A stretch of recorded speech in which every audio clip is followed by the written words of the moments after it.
Alright, so you know how I started the B&O documentary in Garrett last year? I'm going to finally show you because I've gotten time and found all the information. This would have been the roundhouse, and it would have sat right over there at the police station. As you can see, I'll go a little closer and you can see some of the footers. But that whole area would have been shop area, as you can see from this dang thing. As you can see from here, that would have sat right there in that corner that we were looking at, right over there by the police cars. And you can kind of see where some of the stalls would have been as soon as I can get this thing to focus. This dang thing.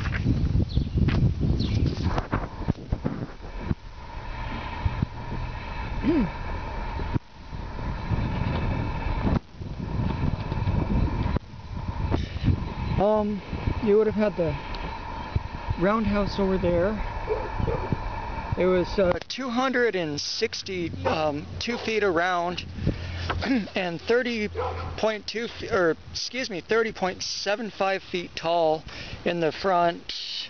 I mean the very back of it, and 22 feet in the front where it would have slanted upward. There's not much left, as you can see. There's a few footers. There's a few footers around here. This building over here used to be these two water towers that you see right there. I sure picked a heck of a day to do this.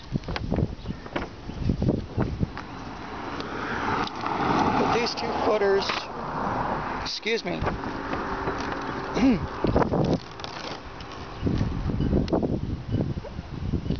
let me find it on here.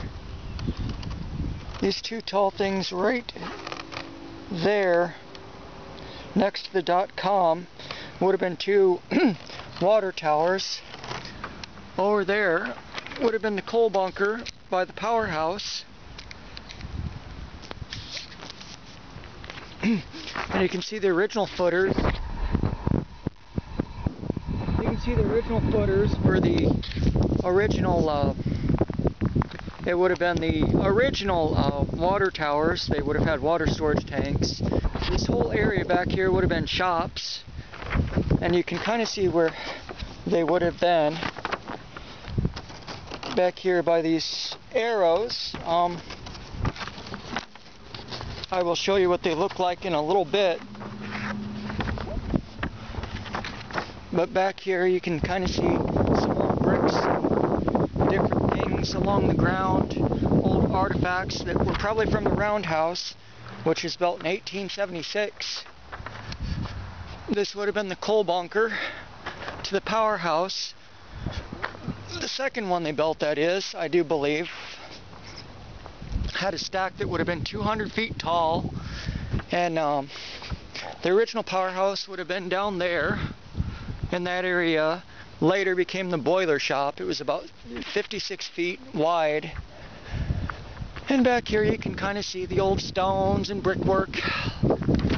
This big thing over there, the big round thing, would have been the smokestack.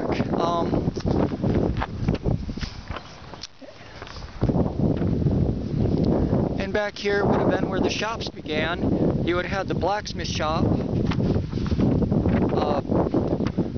to the left, and you would have had the erecting shed and machine shop down in this area here. It would have been 102 feet wide, or 105 feet wide. The blacksmith shop was 85 feet wide. And that would have been down this area. It's where they would have reassembled locomotives. There's still some footers you can kind of see from this here map where the green is, right there by the roundhouse. This green area right there on the .com are two little footers. It would have been the transept to would go from the roundhouse over to the erecting shed and machine shop, and that was closed in 1926, in June or July of 1926, June 30th, 1926. Back here you would have had the demarcation line where the transfer table between the two shops would have been. Right over here, and it would have been back probably about 20 yards. That would be this structure right here.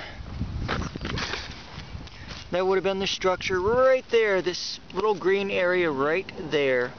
I don't know how well you're going to be able to see it, but it's just right in between the machine shops and then the blacksmith shop. Typically the height on the blacksmith shop would have been about 25 feet, between 20 and 30 feet. The erecting shed somewhere probably around 30 feet. It looked about the same as the roundhouse. I'll show you on some of my old photos. And that's where they would have refurbed the locomotives. I'll show you some of the other spots here as we get to them. Back in this area would have, by Guilford Street down there, would have been the cinder pit. This is Ijam's. So right about down here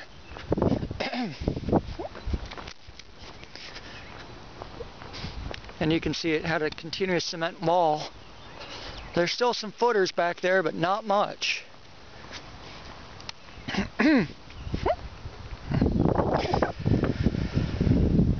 But back here's about where the blacksmith shop would have ended, and I'll show you pictures of that when I get back to my car. Cinder pit would be about here. Guilford, yeah. It's this area right up there. Whoops.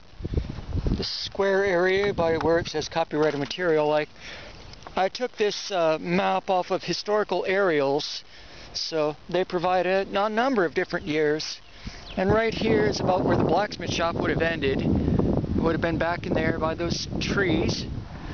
And then the boiler shop originally would have been a powerhouse, would have been right about here. There should still be a footer back there by that tree, back there in them trees there, by that pine tree, give or take. And then you have the car department down here. You see where all those rail cars are? That's where the car shop would have been. That's this big long thing over here. You can kind of tell where it was. Excuse me. Let me find it here.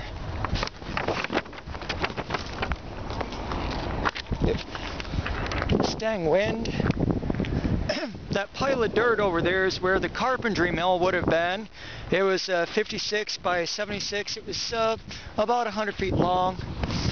And both of the locomotive shops are about 150 feet long, if I remember correctly. I'll have to reference that when I get back to my historical books. But pipe rack would have been down there.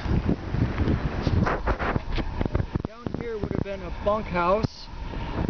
Right in this area would have been where the railroaders would have stayed after their shift or after they came in. And you can kind of tell where the bedding for the foundation might have been, right around here, if not roadway. Back in that area was this big white thing there. That was the retention pond where they would pump the water from, and I will show you that in a little bit. They still have the one pump left back in there that they used to pump the water from the lake all the way down, and they had different wells. It was a complicated setup, but the boiler shop is right there. About where that building there sits, the car department, it would have been an inspector's office, and then where these cars are, you can kind of tell right here, this white thing by copyrighted material. This dang wind. See where this white area